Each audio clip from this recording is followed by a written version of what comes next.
হাড্ডাহাড্ডি লড়াইয়ের দাপটে প্রেসিডেন্ট স্বপন বন্দ্যোপাধ্যায়কে হারিয়েছেন। এবার নতুন করে বাংলার খেলাধুলোকে এগিয়ে নিয়ে যাওয়ার স্বপ্ন দেখছেন বিওএ প্রেসিডেন্ট চন্দন রায়চৌধুরী। জি 24 ঘন্টাকে একান্তে জানালেন সেই কথা। নির্বাচিত হওয়ার পর আমাদের সঙ্গে রয়েছেন চন্দন রায়চৌধুরী। চন্দনদা, প্রথম তিনটে কাজ কি হবে? একটা হচ্ছে আমরা মন্ত্রীর সঙ্গে বসবো, ওনাকে আমরা রিকোয়েস্ট করব যে আমরা যে অনুদানটা পাইনি সবাই বলছে, সেটা ওনার সঙ্গে আমরা আলোচনা করব। আশা করি উনি নিশ্চয়ই দেখবেন এই ব্যাপারগুলো, কোথাতেই হেল্প করছেন। আর দেখুন, ওয়েস্ট বেঙ্গলে লাস্ট কয়েক বছরে ডেফিনেটলি ইনফ্রাস্ট্রাকচার ডেভেলপমেন্ট এত বেশি হয়েছে, এত একাডেমি হয়েছে, সেইগুলো তো আমাদের ইউটিলাইজ করার সুযোগ আমরা নেব ওনার কাছ থেকে।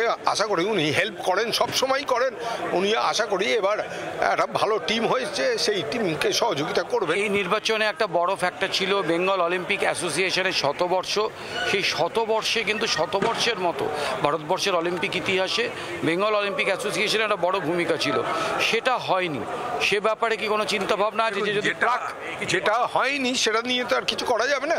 যেটা ভবিষ্যতে এটাকে আর একটা কিছু অন্যভাবে করা যেতে পারে। সেলিব্রেশন তো সবসময়ই হতে পারে, তো একটা শতবর্ষের সেলিব্রেশন আমরা পরে ভাবনা চিন্তা করে করতেই পারি, যাতে ছেলেমেয়েরা, ইয়াং ছেলেমেয়েরা এগিয়ে আসে, উদ্বুদ্ধ হয়। সেটা আমাদের দেখুন, স্পোর্টস ইজ নো মোর এ ছেলে খেলা, it is a science, it is very much is a career option.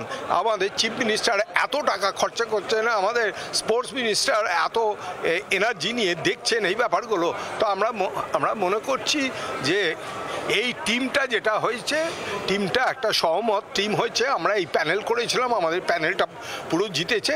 আমরা সবাই মিলে সুন্দরভাবে একটা ভালোভাবে কাজ করব। ক্যামেরায় সৌমেন্দুর সঙ্গে দেবাঞ্জন, জি 24 ঘন্টা।